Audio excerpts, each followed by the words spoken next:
Welcome to this Skill Builder at a Glance tutorial on referencing. In your written assignments at university, you'll be expected to support your arguments with evidence from reputable academic sources, much as a lawyer calls witnesses into the witness box to support their case. Acknowledging those sources using a referencing system shows that your argument is evidence-based.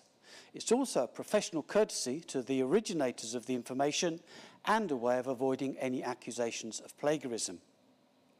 Apart from general knowledge, for example, the name of the Prime Minister, you will need to reference everything that you use from your assignment research, whatever it is, a concept, theory, fact, statistic or image, wherever it's come from, everything from books and journals to films or websites, and however you present it, whether word for word as a quotation, paraphrased in your own words, or summarised. So, how do you reference your work? Firstly, find out what referencing style you need to use in your academic school. If it's an author date style, such as Harvard or APA, the author's name, alongside the year that they created that source, and, if possible, the relevant page number, appears as an in-text citation wherever that source is used in your text. Fuller details will appear in alphabetical order in a reference list, or bibliography, of your sources at the end of your work. In a footnote referencing style, such as OSCAR, that in-text citation is replaced by a number, linked to a footnote at the bottom of the page, giving details of the source. Again, fuller details will appear in alphabetical order in a reference list, or bibliography, of your sources at the end of your work. Finally, as this example shows, you don't need to reference your own ideas, just the evidence that you use to support those ideas.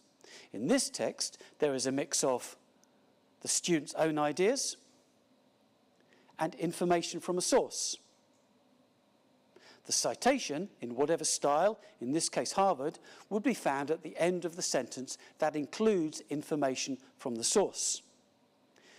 And again, fuller details of the source would appear in the reference list or bibliography at the end of your work. Finally, unlike other elements of a written assignment, your reference list can be perfect. All you have to do is copy the examples in a manual that shows you exactly how to reference everything from a book to a podcast in the reference style of your school. Kent University recommends citethemright.com for this purpose, accessible via your Kent login. For further academic skills resources, or to book an appointment with an SAS advisor, please go to www.kent.ac.uk/SAS or email us at sas@kent.ac.uk. Thank you.